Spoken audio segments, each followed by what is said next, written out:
All right, Dame, you want to bring this one in? For sure. You want me to? You want to? I can if you. No, you could do it. Want me to? Should I do it? Should I do it? We figured we could do like 45 on just debating the intro. Yeah, exactly. It's really avant-garde. I really appreciate it. Pick your own. We got a user's choice intro here, but we are excited. We are on the line with the world famous, the prolific, the grounded, the hilarious Kamau Bell's in the building. Kamau Bell is here. Yeah. Got to give the full gamut, you know. All right, so we're going to get this thing going. We have a 2-part question. It's really become a tradition of how we start all our conversations, and it's centered around this time. So in this time, and define that how you will, that could be this day, this season, this hour, or this lifetime. How is the world treating you, and how are you treating the world? Oh, okay, that's easy. I mean, so I'll say this. So people ask you all the time, like, how are you doing? And I'm aware that when people ask me that question, there's if they know who, I mean, it could mean a lot. They could be asking a lot. Yeah. But I'm very aware, and I say this to my kids all the time, that we are living very privileged lives at a time where many people are not living privileged lives. So if you're my good friend, I will complain. But if you're somebody who's asking me in the street, I will not complain. Like if you're Jason or Jeremy or Dwayne who lives in Chicago, I will let it all out. But for people on the street, I always say better than most, I would say. So, in my personal life, like my daughter's in 8th grade, she just got into high school. That was a little drama there, but we've navigated it. My 10-year-old, who is like got a big brain but deals with a lot of carries the problems of the world, which is why we call her Kamau Jr. I sort of deals with a lot of anxiety, but so do I. So we're equally matched as parent and kid. My 6-year-old is one of these kids who's she wasn't born during COVID, but she was sort of like 1 when COVID hit. So I jokingly say that she's feral. So she's did you see Deadpool versus Wolverine? Did you see that movie? No. I saw Portions on a Plane, yes. Okay, well, the main villain from that movie is this woman who reaches into people's skulls and twists their brains around. I think my 6-year-old might be her. So that's all I'm saying. But she's great. I love her. So and then me and my wife, my mom's about to move into our house. So that's complicated, but also awesome because she's 87. So I'm happy that we can take care of her. And also showbiz, the career that I chose is upside down and on blocks. And the focus of my career, which is racial reckoning, has been defunded across the board. So I'm out here doing stand-up comedy again, and I got a Substack, and I'm on Celebrity Jeopardy. So I'm out here piecing it together the way that my grandfathers taught their kids to do it. So yeah, I feel like when having your parent move into your house is the most non-nerve-wracking part of our daily life. Like when the political reality is more stressful than that, then that says something here. No, and it's really and we've lived together as adults before, so it's not the first time, but it is it definitely, she's 87, so it feels like this is the time, this is the, and so she can be around her grandkids. So it feels like this is, I always say I don't have NBA draft pick money, but I do have CNN money, so I could give her I can get her a room in my house. I can't get her own house. I can get her a room in my house. The room you already had, just in case you needed. We'll just move some stuff. Yeah, I don't have an office anymore. We didn't say there would be closet space attached to the room. That might be where this stuff. No. So I want to talk a little bit about where we are in this moment and how you're, adapting and adjusting and the joys and challenges of that. But I want to go back a little bit. There's a recurring kind of question we've been asking people in this time of upheaval and overwhelm that is something that's grounding for us. And so we've been trying to see if it is for other folks. In a time where people feel so unmoored, the people who we see moving through that with calm and groundedness are the people who have a clear sense of where their movement home is. And that could be physically, geographically, that could be ideologically, that could be historically. But for you, when you think about culturally, what do you define as your movement home and what makes it feel like home? So I would say I could answer both those questions. I mean, both versions. So culturally, certainly the tradition of Black activism and intellectual and academia, I guess, is my cultural home. I don't have a degree. I have a high school degree, so I didn't go that far with it. But I do think that the tradition of Black people always being involved in trying to make it easier for the next generation of Black people behind us. So I think that's like where, and figuring out ways to make that fun is what we do, figuring out ways to make it go down easier. So I think that's certainly where I live. And I feel very much in this moment. I've said to people I work with, like, we've been training for this moment for a long time. So this is just like, are you actually the thing you claim to be? So that's a question that comes up a lot for me. Like when I'm faced with quote unquote hard choices, basically like, do you want to do the thing that you tell people you do? And you're like, not really. Well, then are you that person? Yes. Then you got to do it, right? Yeah. So like, I think that's a thing that I sort of feel very comfortable with. Came through my mom, really through her life. And then I live in Oakland, and that's where I belong. Like there's a lot of career pressure, especially early on, to move to LA or New York. And I just never got out of the Bay. I lived in San Francisco for a while, and I just sort of was like, this is where I met my wife. This is where I have all my friends, where I want to raise my kids, and where they were all born. So it's like, I feel like this is like, as much as I'm not a native here, and Oaklanders will remind you of that regularly if you get too big. But I definitely feel like I belong here. Like previous weekend, Oakland lost all of our professional sports teams because of capitalism. And so we have a soccer team called the Roots, which is like not Major League Soccer, but just under that. I'm not even a fan of soccer, but the Roots are doing a lot of good community work. So they asked through Rafael Casal, who did the TV show, the movie Blind Spotting, invited me to come out and help them like film some stuff because they want to try to see if it's a TV show or a movie or whatever. And just hanging out with all these cool Oakland folks, making content and being the OG who's like, hold on, now I'm at the OG phase of my career. It just felt like this is where I'm supposed to be. I'm not supposed to be in LA or New York. I'm supposed to be here trying to help make something happen for people. And then the following weekend, my daughter's in a dance company, and her dance company danced at the halftime performance at the thing. And it's like, this is what I'm supposed to be doing. My daughter's dancing at the Roots game. I was helping to make content, because I helped to make content, we could get good tickets. You know what I mean? So it's like, it's all like, it's all sort of coming together. So Oakland is definitely where I belong. If I move, it will if I move, it's hopefully because my accountant called and said, you won. And then I'll just move to undisclosed locations. But until that happens, I live here in Oakland. If it's going to be a disclosed place, it'll be Oakland. Pending victory. Yeah, I might be in Oakland, but I just will tell people I've moved. So I might be in the same house, but I just will make a big, when I'm going, I'll be telling people I'm going off the grid, but I might just be like not leaving my house. So there's such a conviction in your work and even how you talk about it. I want us to get back a little bit later to like what informed that choice of standing in, I would even say like a level of responsibility in how you face your work.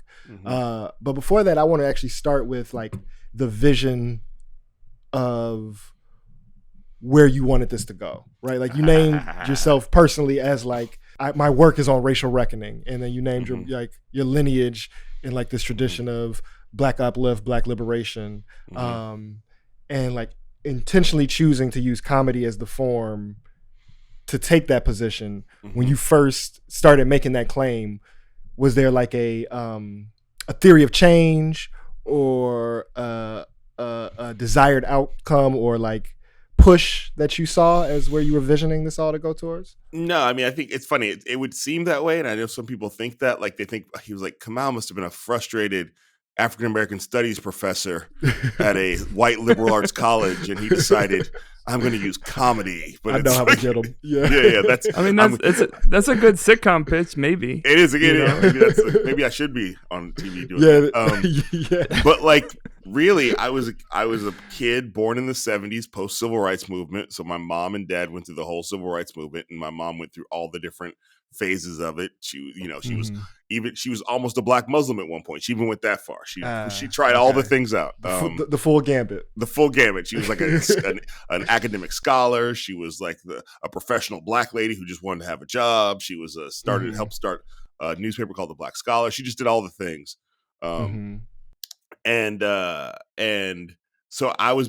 It's funny. I think about. I'm sensing it's one of those mamas. They say, "Your mama don't play." No, she doesn't play. I have a sense that there's no play going on. No, my mom's one of those people. She's a super friendly person, but I have to tell her to smile because she just doesn't. She doesn't walk around with a smile on her face because she doesn't play. She doesn't. She doesn't want you can't come on with no bullshit. Yeah, no. My friends are like, I think your mom hates me, and I'm like, it's actually not that she hates you. She's just not thinking about you at all. Like she hasn't put enough thought in it to hate you. You're too busy playing. They're not even registered. Like, if Kamal's fine with you, I'm fine with you. But you have to prove yourself worthy of me to talk to you. Otherwise, the look on my face is that I'm looking through you. It's not that I'm mad at you. But I also got my sense of humor from her because my dad's not funny one bit. Not even accidentally. But I also I used to joke in my act so I heard the joke in my act was I was 11 years old before I realized that a cracker was also a snack. So Chicago guys get that one. But because I was an only child, so I always heard my mom in conversations with Black people about the movement and sort of that the 70s again. What I was trying to say was sort of the first post-racial era allegedly. People weirdly thought the assassination of King meant that everything was fine. I don't know how that happened, but well, his life's over. So he must have accomplished everything he wanted to because he just left, right? He just said he had to go, right? He just said bye. Yeah. So there was this sense of that Black people many Black people thought we could achieve our way out of racism at that point, and that has been proven to not be the case over and over again. So I was sort of that generation that thought color, but we were raised to be colorblind and and eracism and also just say no, a bunch of slogans that didn't really work, and so then I found but I also just I liked comedy because I liked Eddie Murphy, I liked the Cosby Show. I liked the idea of Richard Pryor, although he scared me because he was so foul mouthed. I liked, I was a kid who watched comedy on I remember seeing Jerry Seinfeld on the Tonight Show with Johnny Carson, you know what I mean? I remember when he finally got a TV show, I was like, oh, that comedian I got a TV show. Hope it works out for him. So I was a comedy nerd before that was a thing, but my mom was always doing this, had an independent publishing company where she published books of Black quotations. So her work was really the kind of work that I sort of you have to, if you're going to make money, you might as well make some good in the world while you're making money. And so that was just sort of over there. And I'd help my mom go to Black book festivals and Black Expo and sell books out of the back of her car. And I'd see her at the dining room table calling the Black bookstores around the country. This is way before the internet, and saying, do you want to buy this book, and shipping them from our house. And my dad was meanwhile corporate, but Black corporate, was always the diversity chair of the thing and the da-da-da-da-da. There were some issues of Black enterprise going around. Oh yeah. That's right. Yes. He's in a couple of those. And so I just wanted to be funny because I just wanted to be on Saturday Night Live. That would have been the goal if you'd asked me. If I'd said I wanted to be a comedian, I would say I wanted to be on Saturday Night Live. And so that was the goal. And then at some point, just through when I started, it took me a while to find my voice. The thing you talk about in comedy, I don't know if your dad may have talked about this, but you have to figure out, I know I'm funny, but how am I funny in front of an audience? And then sometimes you go, okay, they think I'm funny like this. Do I really want to be funny like this? Or is there something else I want to do? And then if you say there's something else I want to do, that path takes longer. So I took a longer path to find out how I wanted to be funny. So there was never a chance for me to even audition for SNL because I was still figuring it out. And then really, as is the person we can blame for all of America's problems is also the person who shifted the direction of my career, which was Barack Obama. Another Chicago. But when he started running for president, I just sort of saw all this, every day in the news was racist. Because this Black guy was running for president. So every headline, I'm like, that's racist. Oh, that's racist. Just the way they were covering him, and also, I remember when it was I'm old enough to remember when it was this Black guy's running for president, because there's always at least one who runs, whether it's Al Sharpton or sometimes it's a Black lady. It's just right. We throw it in there. And you go, good for you. And then at a point, he's doing really well. Maybe he'll be Hillary's vice president. That would be nice if he can aspire to be. And then so my career, my basically the work I was doing started basically charting his progress through my act. And it sort of readjusted my act to become more political, which I'd always sort of paid attention to, but never in that detail. And then by the time he won, I was basically a reborn comedian. Like I was just not the guy I had sort of like left behind a bunch of jokes that I was like, oh, I don't do those jokes anymore, even though they were funny. But also now I'm pretty much unbookable in comedy clubs because they think I'm giving a lecture, you know. So I wrote this one man show called the Debbie Kamau Bell Curve, and that was where it sort of finally humor and talking about racism, and that was in 2007 when I first wrote it. So I was writing it when he started running for president, and it also and that through that is how my career really changed and got supercharged. I want to jump back for 1 second. You were talking about like that voice finding process, and that there's like, I'm getting this feedback from an audience that this is working for them, but maybe that's not the type of funny I want to be. It may feel like kind of you want me to tell the jokes that I was doing that were working? No. I'm wondering like what were those potential shortcut or like what was the version that you were like, oh, that's not the one I want to go down? Just sort of standard, like, you know, if you're a comedian, you're sort of panning for jokes earlier in your career, and you sort of don't care what they're about if they're funny, because you just need to build time. Because the whole thing with being a comedian is like, first you want to get 5 good minutes, then you want to get like 10 good minutes, and if you can get 15, you can probably start opening at clubs. You start emceeing. So it's all about the accumulation of minutes, which doesn't mean you're not the accumulation of quality. So you're trying to fill the time, and which means if you say you have 15 minutes, you probably got 11, hopefully, or maybe you got 8, and you got 7 minutes that you're like, if the crowd likes me. And you've seen any number of openers go through this, I'm sure, if you've been just like holding for applause for long past the applause, you know? Or doing the thing where like you do all the tags even if the first punchline didn't work. So the tags are supposed to be because the first punchline worked, but you just you have to fill the time. And so after the punchline, you start saying, you know how it is. Or my friend Dwayne's always like, crazy world. That's a good one. It's a crazy You're not world. Wrong. Yeah, man, it's a crazy world. That's your joke bombs. And then you want to get to 30 minutes because that's the feature act, and that really makes you feel like you're a comedian. Then you want a headline, and headliner at a club needs like 45 minutes, but on the road you need an hour. But on the road, all the guys doing an hour on the road are probably like 30-minute comedians doing an hour, figuring out their hour on the road so they can go to the nice club like Zanies or whatever. And so it's really like you're just trying to accumulate minutes. And so that means that like I could have a joke about like O.J. Simpson that felt like a very sort of salient racial commentary, and then a joke about like, you notice how women do things, and you're just sort of like, you know. And so my act was a little bit schizophrenic because it just didn't all fit together, because it was just like men's magazines. I literally had a joke about how men's magazines and women's magazines are different. I don't know if you've ever heard that before or noticed that. But like, you're just sort of like, and then you sort of and then when you get booked to do an hour because you have the time, it just feels like a bunch of like, it's like, I only really like these jokes, but I need to do these other jokes first to get the audience to laugh. But then they're not going to like these jokes, but I like these jokes. And then I'm going to close on this joke that's really old, but it always saves me from when they don't like the others. And so it's just like, you're not building a persona. You're sort of building something for the audience, not for yourself. And here's the thing. There are some comics who do their whole careers that way, and it works for them because that's what they want, you know? Funny is in the eye of the beholder. But like, for me, it was like, it just doesn't feel like anything. It doesn't feel like, and the comics I liked were the ones who felt like you were hanging out with them for an hour, not hanging out with their jokes for an hour. You mentioned in this like journey of creating your voice early on, as you were finding your like more political facing content, like you jokingly said like clubs wouldn't book you because nobody wants to hear a lecture at a comedy club. And obviously, that wasn't a joke, brother. a confessional. That was perhaps received feedback. Yes. Yeah, no, it was. I said a thing funny about a true thing. Yeah. Word. And so in that, right now, obviously, there is so much to talk about what's happening in our political world. But I think there's like a mirror or a microcosm of that happening in comedy. And like now there's, for these last few years, there's been, I would name regressive stances of like what comedy is and isn't.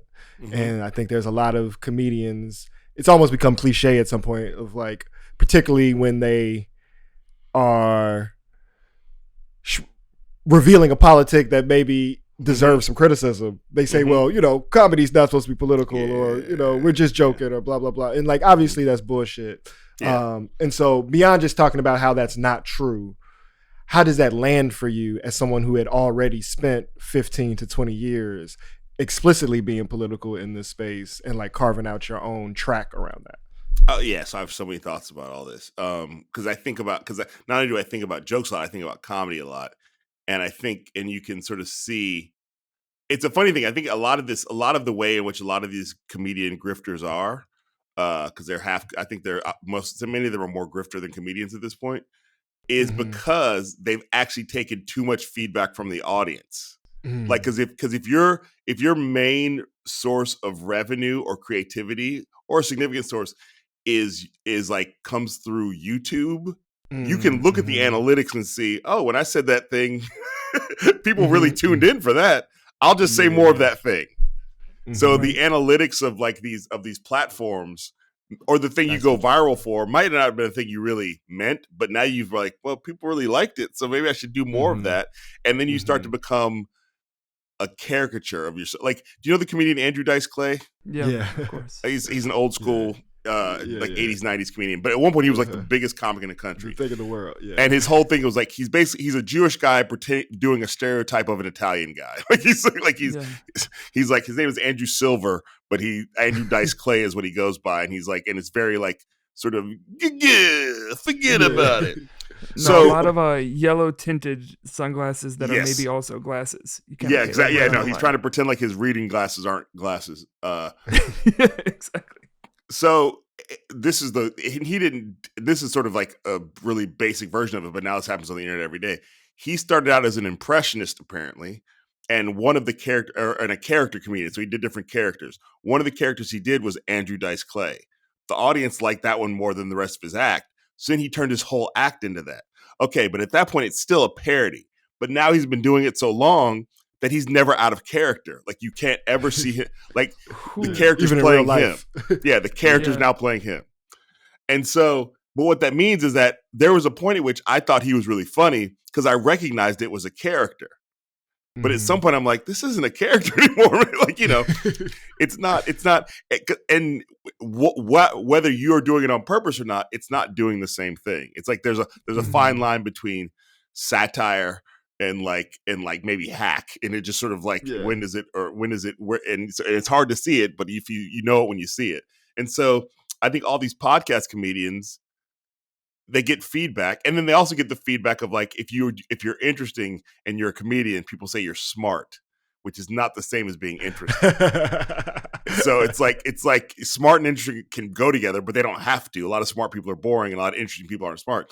But any comedian who says anything half interesting starts getting written up as smart, and then these comedians find themselves in the New York Times, like being heralded as the new voice of the era. And they're not actually that smart. And then they reveal themselves to not be that smart, because the more they get caught up in their egos being told they're smart, the more they say dumb shit. And it just becomes clear that like, and also this is now like this, there's an ecosystem of these comedians all centered around, like, to me, nothing is more, I'm not a big proponent on what is manly and what's not manly. I'm not a big proponent on masculinity being this, but not this. But I will say nothing is less manly than a bunch of comedians moving to a city because one comedian moved there. Yeah, you can't all say you're alphas and then literally join someone's exactly. The comedians who are telling me how tough they are and how much MMA they do and how much alphas they are when their daddy moves to a city and they all follow their daddy to that city so they can all hang out together. Yeah, it's totally. Like, and so I just feel like it becomes.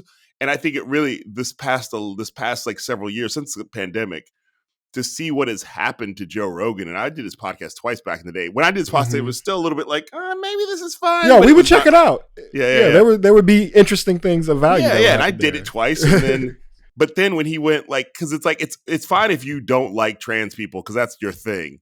But to then think you have a reasonable reason not to, and your reasons don't add up to anything, and you're trying to convince people that you thought this through. And it's like, you're just a comedian. Maybe it's also not fine to not like trans people. No, it's not fine.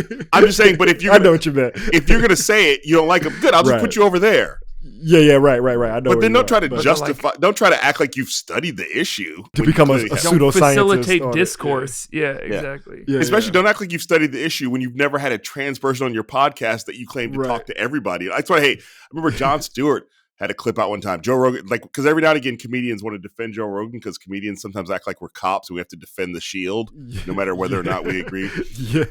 And so like Jon Stewart was defending Rogan at one point. He's like, he talks to everybody. It's like he explicitly doesn't talk to everybody. If you just look at his list, he talks to a bunch of different types of white men and sometimes women. And sometimes some black people, but it's not like he's for all the talk he's talked about trans people. He's not regularly booking trans people on the show. So for all the confusion he claims to have. Instead of just like pulling up BuzzFeed headlines or something that went viral, like the actual substance. I don't even want to call it theory, but the actual lived experience of trans people and the knowledge that has been built up around gender identity. There's a lot of space for his air quote, level of inquiry to dig in. And he lives in Austin, so there are trans people around. It's not like he moved to a border town with 3 people in it. So I think it's to Austin from Los Angeles. From Los Angeles, yeah.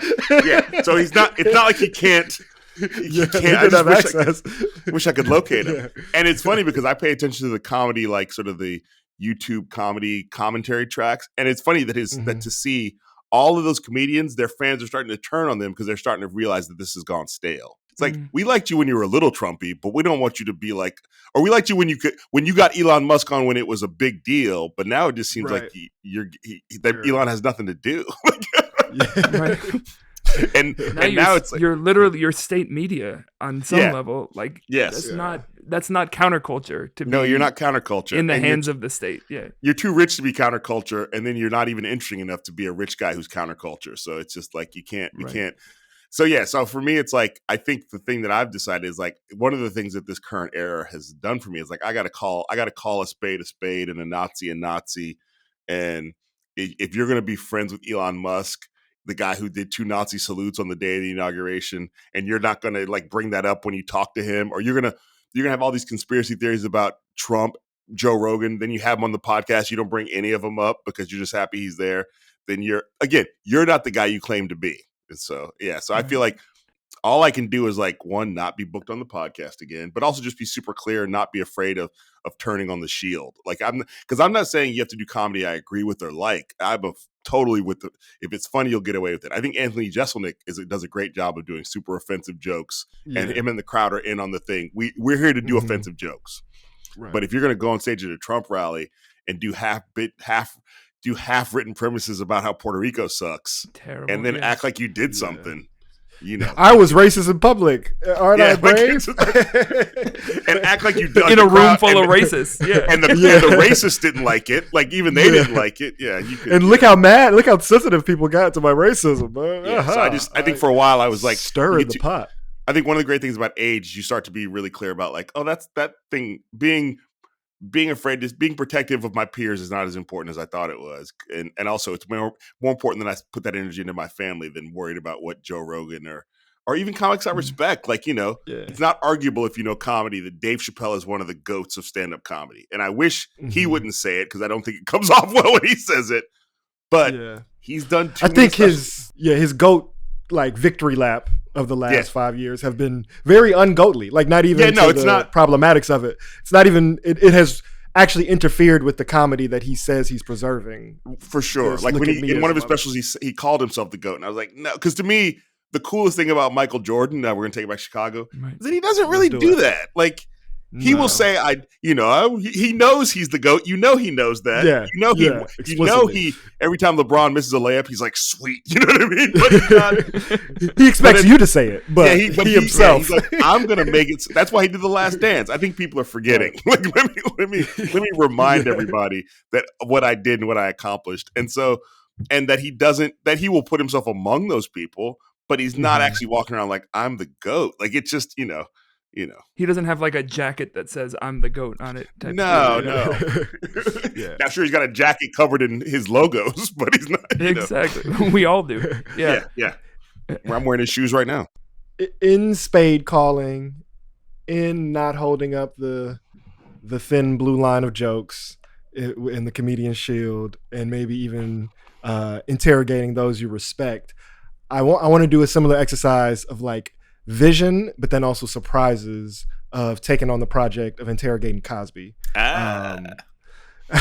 So, you did this special, about we need to talk about Bill Cosby. And I'm curious, like, what compelled you not to be interested in the conversation? Everyone's interested in the conversation, but to like invest pre-production meeting time, have to have a budget, have to have it get edited, like go through the process of making a thing about it. And like, what were the greatest surprises along the journey of that process? So one of my basic operating principles, which I didn't really do on purpose, but it's something I've come to accept and my wife pointed out to me, is that I will sort of like fall into projects with like sort of a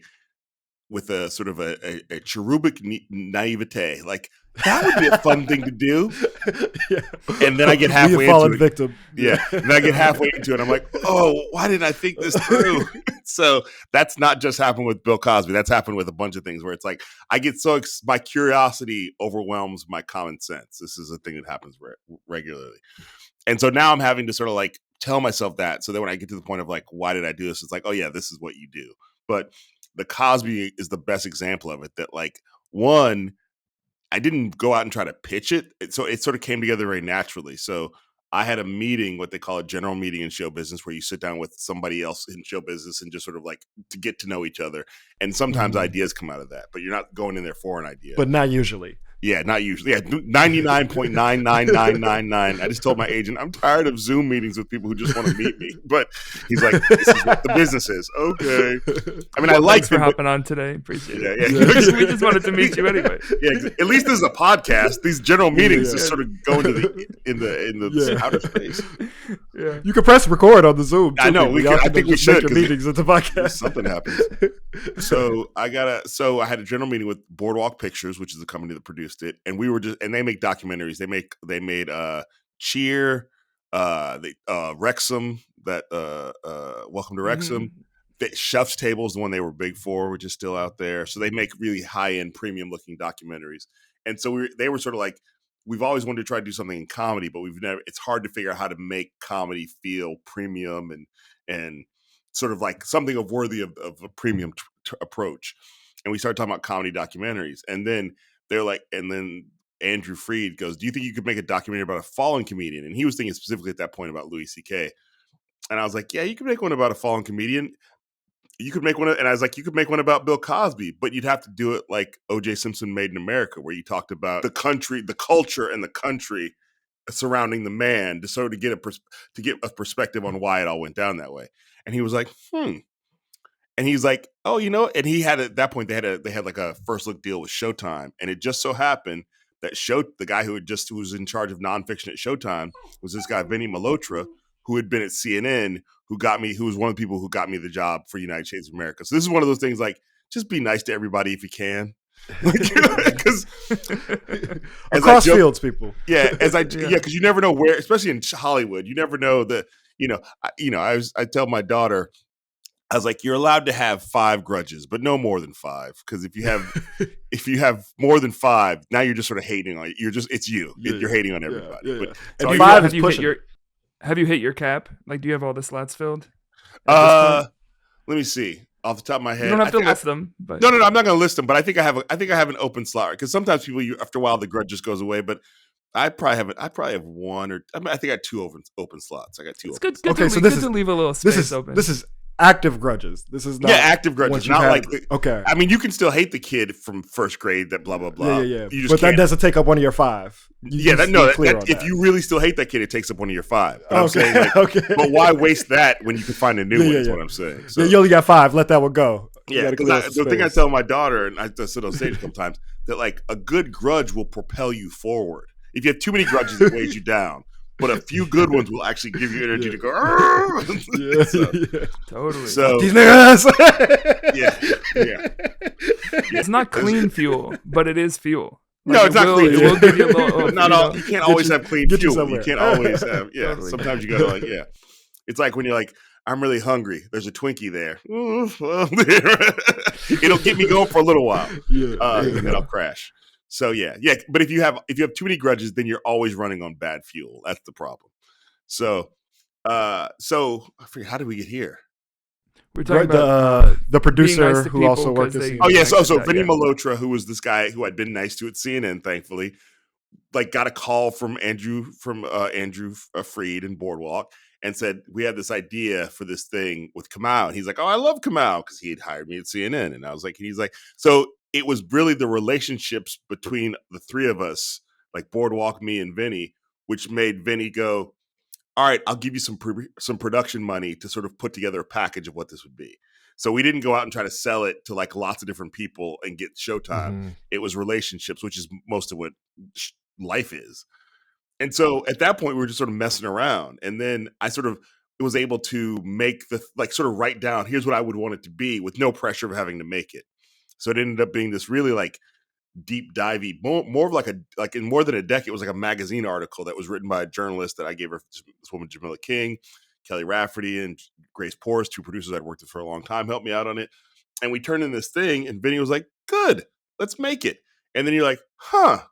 Okay. And but at the time, Cosby was still in prison. So I was like, okay, well, now that he's in prison and he's most likely going to die in prison, people will probably be more open to talking about him because it's not the same it's not the same third rail. So I was like, I'm going to go out to all the big black comics, all the people who worked with him, and we'll get him in the thing, and they'll all sit down on a chair and they'll all tell their stories finally because he's in prison. None of that happened.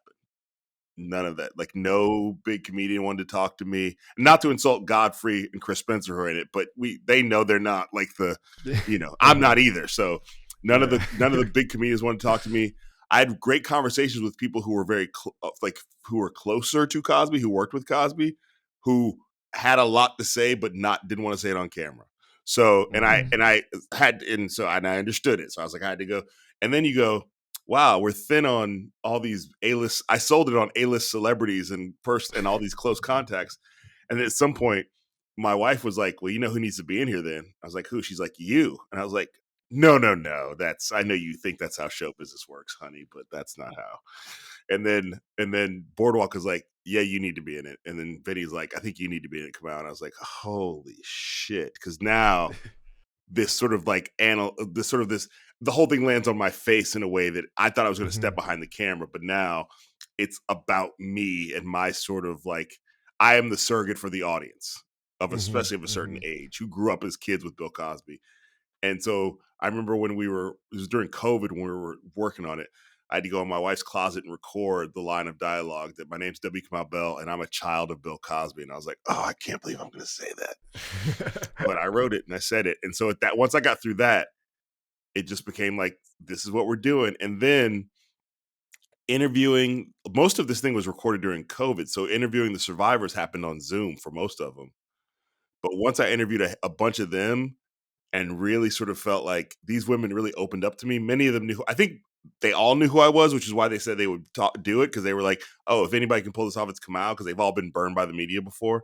But once I had the responsibility of them, like every time I would sort of want to quit or hope they got canceled, like if it got canceled, I'd be like, oh, darn. But the man, get in the way. Because there's a bunch of Cosby docs out there, two others that I can think of that are just sitting on shelves because they didn't get across the finish line one way or another.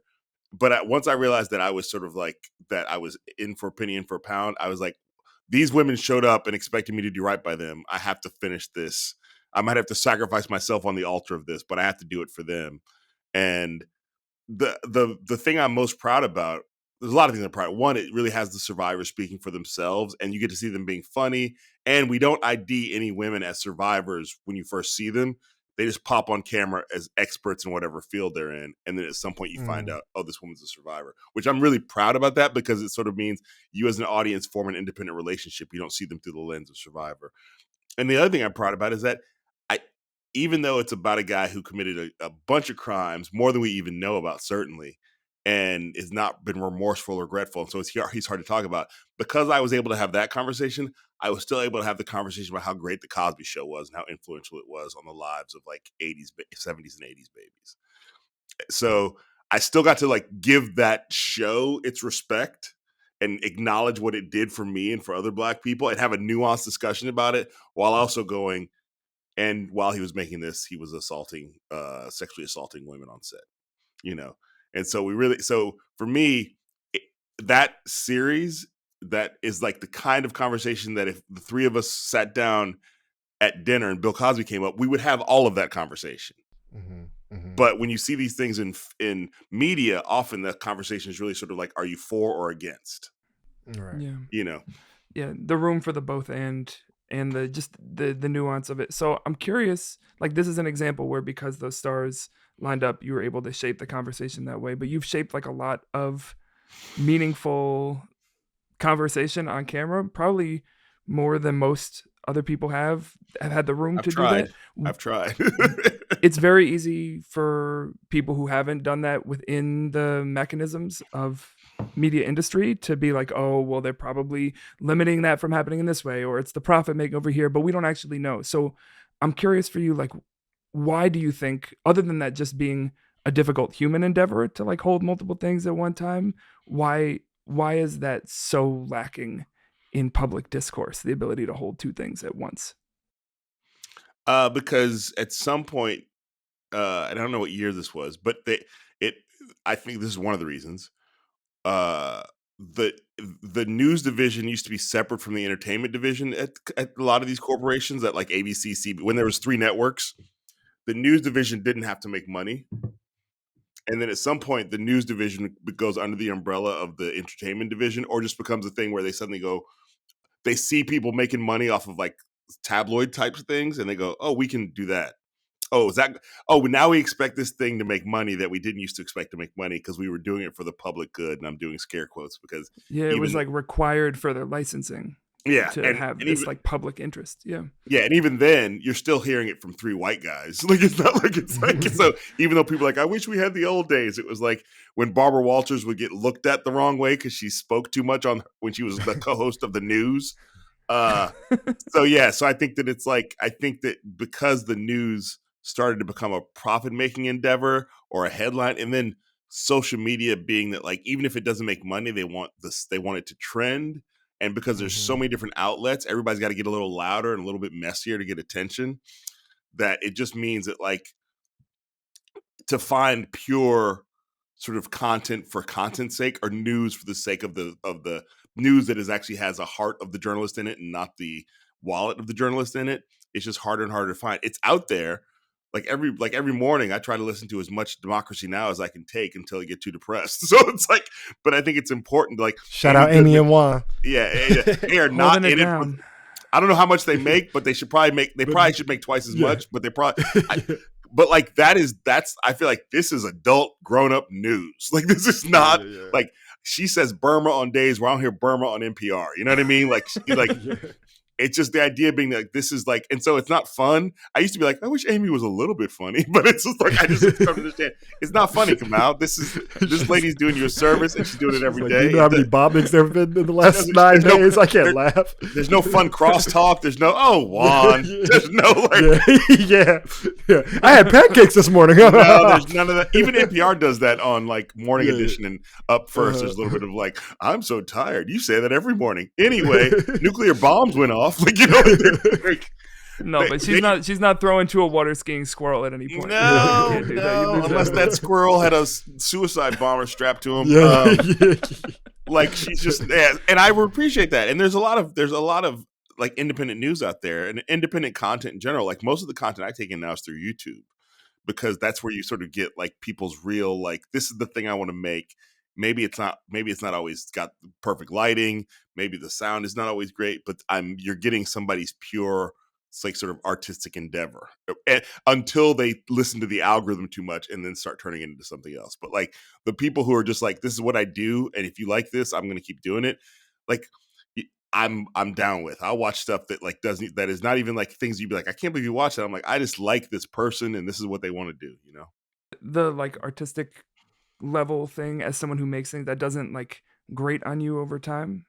The lighting not being good, the sound not being up there?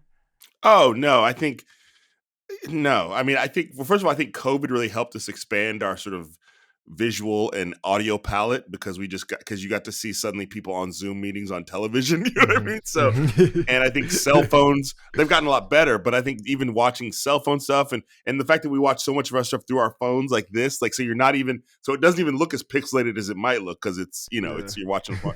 I'm not saying things can be out of focus and you can't hear them at all, but I will say that, like, if the content is good enough, I will put up with more. If it's not good, I'm not going to put up with it. But it doesn't. I would rather, But also, you can, as you all know, for a low investment now, you can get stuff that makes you sound great and look great or good enough. You know what I mean? So I don't think I think that's where we're also too. The whole ecosystem's been democratized. So like, I have these conversations all the time. There's a guy. I mean, one example. There's a guy on YouTube. Do you know the YouTube channel Beard Meets Food? No. I mean, of course you don't. You shouldn't. It's not. He's got millions of followers, but this is how YouTube works. Why would you know unless you knew?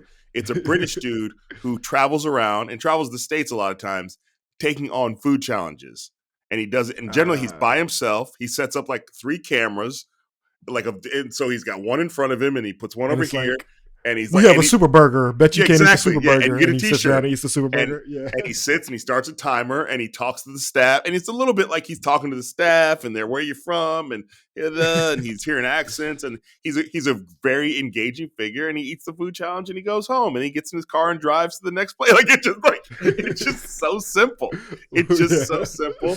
It's a culture show. It's kind of a food show, but it's like, it's a thing. And I'm guessing he makes at least 6 figures a year off of this because he's got millions of followers, and he's probably also got sponsor. Who knows what he's got? Sponsors, but anyway. But like, plus you get all the free T-shirts from when you can sell those T-shirts. A wardrobe budget, costume. Yeah, exactly. Yeah. And also, you find out like, oh man, he used to have his girlfriend on here a lot. What happened? Oh, they broke up. You know what I mean? Like, it's just like literally, I was like, oh, his girlfriend. I haven't seen her on in a while. Oh, they broke up. That's a different type of challenge, Well, it's like, exactly. That's way harder than food challenges, relationship challenges. But it's like nobody would air it because it's like, it's sort of gross. First of all, it's eating a lot of food, which is like not everybody's going to air that. It's also sort of like sometimes it's 22 minutes, sometimes it's 19 minutes, sometimes it's 10 minutes because it just depends on how fast he knocks out the challenge, and it's as long as it needs to be. And yet this dude is making. I mean, I wouldn't be surprised he's making over $1 million a year because he's got, once you get over those millions of followers level, just you can really start to like monetize your monetizing. So, and it's just, and so for me, I find that to be more pure than some Food Network show where they're like, we're in a kitchen pretending to cook, or whatever. Yeah. And I don't even know if I'm watching it for the food. I think I'm actually watching it for him, Speaking of pure, I want to talk stand-up with you. Sure. So I feel like the 2 major threads that are sticking with me through our conversation is one, this notion of like development of voice. Mm-hmm. And I'm thinking of like that voice development amongst the backdrop of, we've also been talking about like where discourse is in comedy otherwise and how just like this moment and where popular consciousness is just, going wild. And so we're both curious, and then you could jump in on it if you want to add any context of you're re-entering stand-up right now. You're going to be coming to Chicago soon. And so with all these projects that I think have probably further developed your voice than, those 15 to 20 years ago of finding your focus in these different rooms, how do you feel about like returning to the stage with this more pronounced voice, particularly in this time, fascism is on the rise. People went through a multi-year pandemic. Shit is different out here. Well, according to Amy Goodman, fascism's already here. So that's what happens. You're listening to corporate media news where it's on the rise. I'm listening to Amy Goodman where fascism's been here, apparently. Just kidding. No. It's here, but it's rising. It's taller. The water can be here and the water can be rising. It can rise. The water can be flooding the place and the water can be rising. Yeah. Floods keep flooding, Floods keep flooding, It ain't draining, that's for sure. No, it ain't draining. Fascism is not on the drain. So, first of all, I thought I was retired, and my wife always said I wasn't. But I thought because I thought I was going to come back during the 2020 election year, and I thought I was going to come. My special came out in 2018. Our child was born. Our third daughter was born. Normally that'd be a time to go out on tour, but because our kid was born, I was like, I can't go out on tour right now. And then I started doing and then it was back into United Shades. And so I just sort of didn't start again. And then I thought, well, once the election year comes, I'll start again because I'll have stuff to talk about. And that was when COVID hit. And then just the idea of going into places to do stand-up comedy where people are like low ceilings and stand-up comedy audiences are not the most sort of COVID safe audiences. Like, so I was like, I think I'm retired and I also have enough going on and I'll just not do it. And then really it was like two parts. It was one, a thing happened that basically a joke that I'd set up with my daughter for years finally paid off that she didn't know I'd set up. And I was like, if I was a stand-up, I'd be telling that story right now. Like, and it was sort of like in the back, like, man, if I was doing stand-up, I would tell that story. And then after that started, I started to just in my mind sort of like something would happen, like, well, that'd be another good one. Oh, that'd be another. And so I started to like accumulate, just little bits and pieces of things. And then I was like, and then United Shades was no more. And I found myself like having some time on my hands. And I sort of then struggled with how do I come back? Because I just can't see myself. Like in San Francisco, we have the Punchline Comedy Club, which Sunday nights is a showcase night. I could go in there every Sunday night probably until I die because I've hit a certain level and get 7 minutes. You know, I'm not bragging. I'm just, I put the work in. Put the work in to get your 7. Yeah, I'm the Dave Chappelle of that club unless Dave Chappelle's there. He's there quite often. So I could go, but I was like, I can't, that's a school night. Like I can't just leave my house on a school night. And I'd rather be at home with my kids, honestly, than in the back of a comedy club. I just don't feel it that way anymore.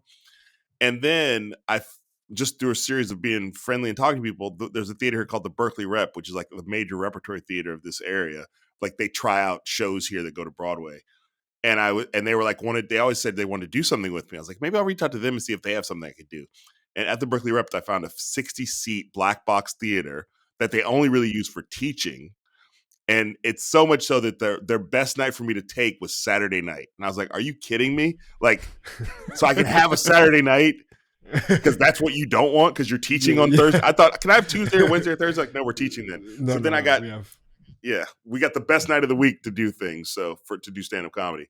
And so I booked like an 8-week residency. I think it was every Saturday at 7:00 for 8 weeks. And it was really bumpy. Like it was really like, first of all, I think they sold tickets to their list first. It was a lot of old white theater goers. And so it was like, it just was really like, I would walk out of there with like one night I just walked out and I just walked around for an hour. Like, what am I doing? And it was also like, my kids were sad that I was leaving the house every Saturday evening. Like they were like, where are you? I hate you. I don't like, and you're just like, wow, I'm leaving on a Saturday to go to this place where these old white people don't even like. And then so I stopped. By the end, it was okay. It was good. It was goodish. And I finally figured it out. Younger people started coming, more my demographic, and it was good by the end. But I was like, maybe I'm not doing it. And then I got offered a gig, like that was going to be like the Friday after the election. At that point, Joe Biden becoming the president. That's what we thought was going to happen. The Friday after the election. And I was like, well, be a fun time to do a gig. So let me go back and do another residency. So I did like 7 weeks, but I did 2 shows because I'm smart, 4 and 7 o'clock, not 7 and 10.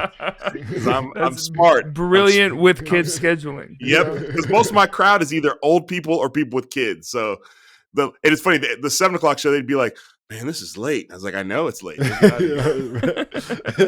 And I started, like, my 10-year-old was like, I want to come with you. And I was like, but I'm doing it. I want to come.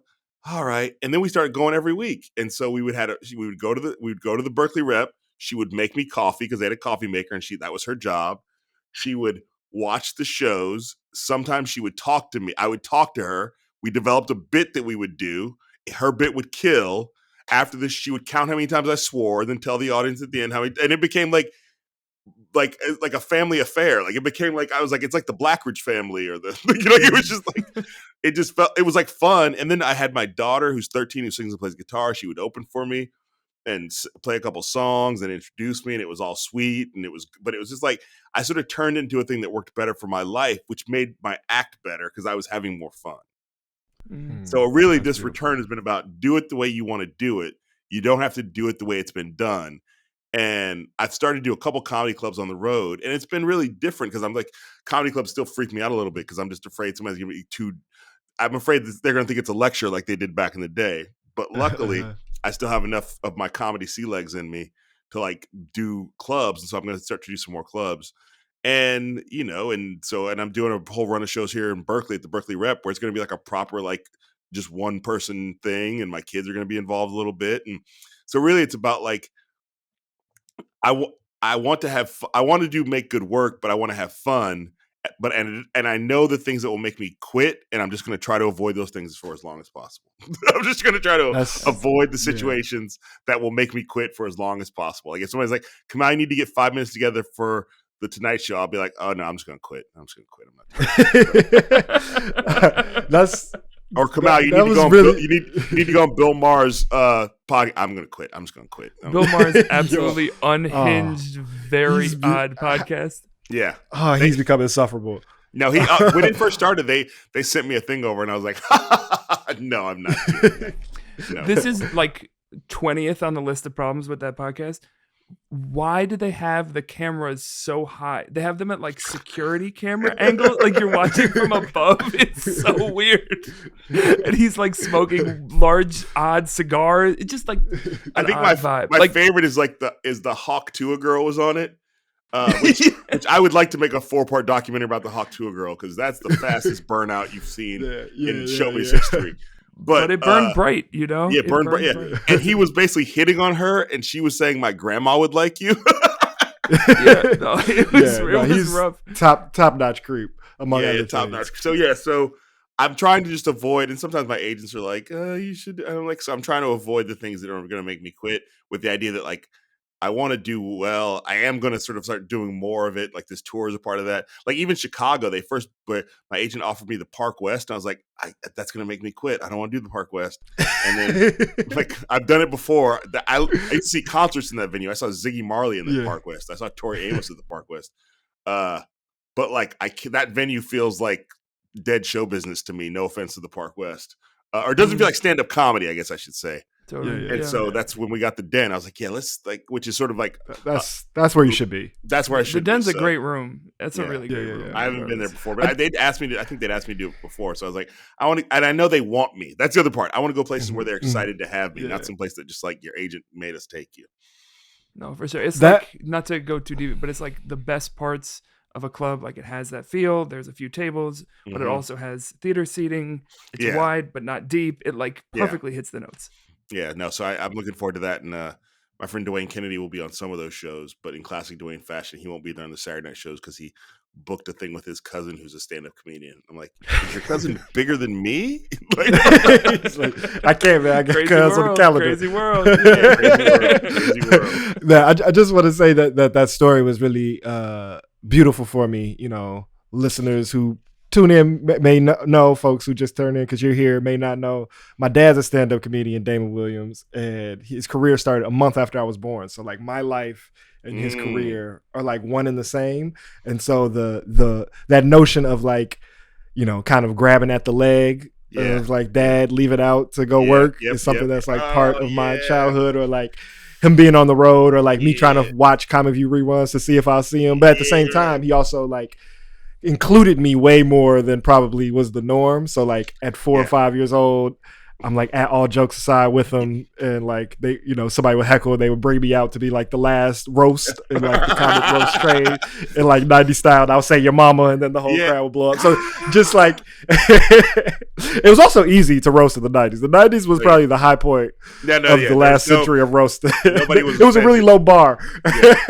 And so just hearing how now your like journey and your approach to the work is like connected in with your daughter and with that upbringing, how that's now like informing your decision making. You know, my dad famously like didn't move to LA and like wanted to stay close to me, which was a sacrifice. And like, you know, he there were opportunities that he missed because of that. And so just want to, as a child of a comedian, 92. Okay, because I knew me and your dad started. I knew we were around in the same time. I started in 94. So but I knew that. So I was like, okay, So I just So didn't mean to ask how old you were. I know you don't. No. It's cool. I'm 32. But it's funny because like I said before we started, like me and your dad, I don't know that we've met. I mean, we might have met in passing. We've never been on a show together. But he was like the guy who was already in the newspaper when I started. Like he was like and so that's why I was not going to be in the. Well, now you're on CNN, so you got him beat. You know, that's how we all on our own separate journey. Nah. Shout out to my dad. I don't know if your dad wanted to meet with the KKK to make his career happen. So. But I do remember. Different paths. I've Googled this because I was like, I remember You must know the Marshall Warfield story. Oh yeah, of how he started. Yeah, I remember. What's the Marshall Warfield story? I remember reading that in the newspaper. So I've always, yes, this is how he. Oh shit! Whenever I think about this your is like dad, how he got his break. I think about the Marshall Warfield story. It's great from when you're a beginning comedian. It's even better when you're an older comedian. Tell the Marshall Warfield story. I'm a flub it, but Marshall Warfield was like an established comedian who kind of was like older at the time a little bit, and like either came and like either did a quick set and left, or came and didn't go up, or something was difficult. Okay, let me tell you. He doesn't know the Marshall Warfield story. I feel your dad should. I do. He just told it to me on my birthday, so I feel bad. I forgot. Go ahead, you take it. I'll punch it up. Chicago comedy story. I remember reading it in the Chicago Tribune, or probably the Sun Times. Actually,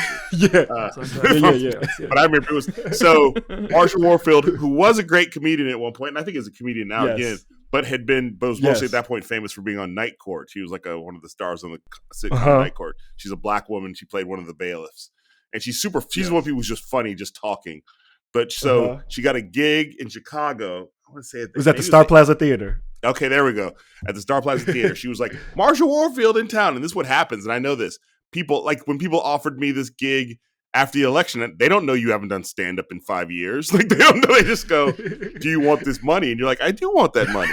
Yes. And so, but unlike me, I don't think Marsha had done stand-up in a while and didn't get ready for the gig and just showed up. Yes. And so in Chicago, especially at that point, was like, especially black comedy crowds, you don't just want to show up unprepared. You want to be you want to have all your comedy guns loaded, and you want to have some backup, and you want to have the DJ to have a record to play in case you need to dance. You better have a prop trick. You better have something. And so she went up there, and apparently the story was like she went up there and basically did like a couple minutes and got booed and heckled, and she walked off stage. And there was sort of like there's like we still are expecting an hour more of show. So the people are like, we can't. The theater's like, we don't want to just send these people home mad, or we don't want them to ask for their money back. And Damon's dad was I think in the audience. And is there a comedian in the ran house? Backstage. I don't know how it happened. He ran backstage and told his man, like, yo, I'm here. I'm here. I'm pretty sure he used to have like a little gimmick where he would like start off in costume, and he like he had his costume ready to go. Oh my god! He's bald and he would wear a suit. Yep. So the thing was like he was like clean cut, a young clean cut guy. Oh yeah, he came out looking like a thug, but then he was like it was like right after the Jerry curl had went out, so the Jerry curl was something like if he came out looking like Jerry curl, you made fun of. Looking like Ice Cube, like Easy-E, like he had this little Jerry curl wig with a black like Raiders cap and like this black jacket over it. And so whenever he would appear, people would be like, oh, like snickering at him, and then he would like unrobe it and take it off, and he would be in this like custom suit and then go into his bit from there. And so by the time he takes off the hat, is rah, and then he won him over. And like out of that, within like 2 years of there, like he built a relationship with the venue, and for like 20 years, he then headlined and hosted New Year's Eve at the Star Plaza Theater. That's how we got that thing, and like it became a part of the tradition of my life. Every New Year's I was at that same theater. The guy that let him on stage I would like check in with every year, and those are my people. The fact that you know the Marshall Warfield story, we just told that on Ergo, is crazy. That's the first thing I said. I was like, wait, you're David Williams kid? I was like, I want to hear the inside of the Marshall Warfield. Yeah. No, I remember reading that in the newspaper. He's just a hustle. And I remember the reason I remember it because I was like, I wouldn't be able to save that show. They'd be like, is there a comedian in the house? At the time I'd be like, nope, not over here. There's not. Yep. And from there he started hosting All Jokes Aside, and like that, that's really how he became the man in Chicago. Him and Bernie got real close after that. And like that was like his first media coverage, was him filling in to like cover this show that was bombing. That's crazy. But I love the audience being like, look, we wanted you to feel terrible, but we didn't want you to leave. We still wanted the show. No, keep going. We gotta go, like but in the midst of this, there's a burning thing that I just want to ask. I bet you nobody can ask or ever wants to ask. As somebody who's had multiple levels of fro, I just want to know about like your hair care, your hair journey. Like I think some people can underestimate how intentional multi-year fro maintenance can be, keeping it at a length you like. So talk to me about the fro, and then we'll let you go. Okay, so when I started doing comedy, I had dreadlocks like that were like down my back. So I was for years I was a dreadlock guy, and then I would shave them off and then grow them back because they would get to a point where I felt like basically the joke was like, when people stop offering you weed and start wanting to buy it from you, it's time to shave. so I would shave them off and grow them back. And then right around the time I met my wife, I was just I really felt like, I think I'm just done with dreadlocks.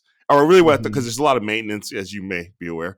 I don't know if those are twists, but these are twists, but okay, yeah. So I was like, I was just like, but I was like, but I don't want to be walking around looking like a Bible student, like, like with with a tight fade or something. Yeah. And when I'd been in college for the brief period of time, before I grew dreadlocks, I just went to college, and I got so afraid. I was such an introvert that I just didn't know where to get a haircut. And so I really grew out, like, that was the first time I grew a big afro. And this is the early 90s. So people literally thought I was the African student, because that's what afros were in the early 90s. He was like, he must be from the continent, because no Black American guy has an afro like that anymore. And I just didn't know where to get my haircut. I'm not from the continent. I'm anxious. This is an anxiety hair situation. Yes, exactly.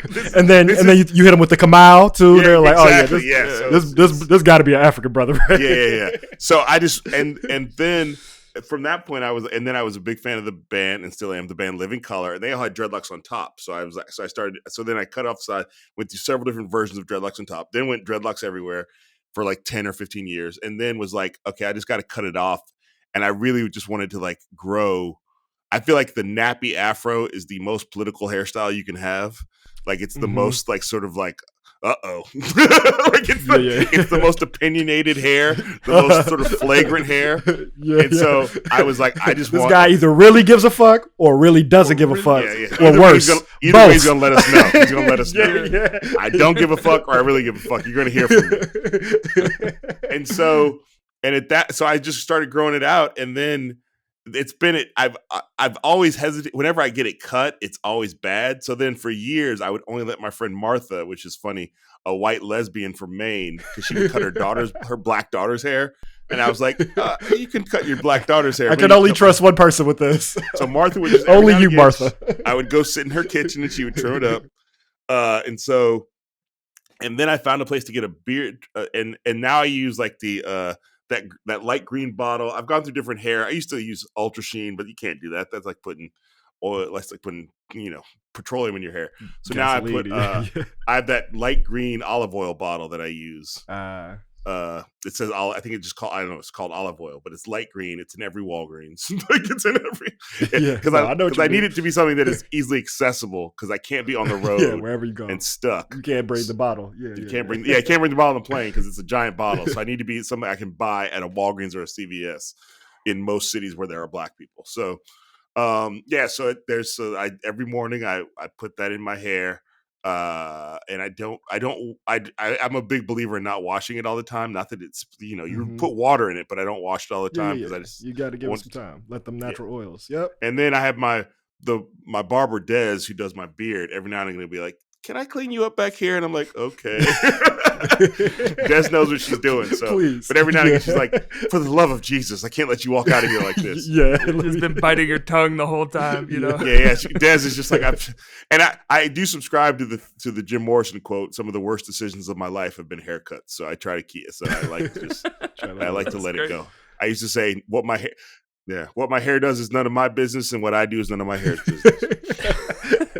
That's dope. Well, where else can you talk about Des and Martha besides Ergo? Yeah, you got, those are some deep cuts. And Marshall Warfield. Marshall. That's the theme of the show. That's make sure your dad hears that part. Quote. Absolutely. Thank you so much for being down to spend some time with us. How can folks find you and your work in the ways you'd like to be found?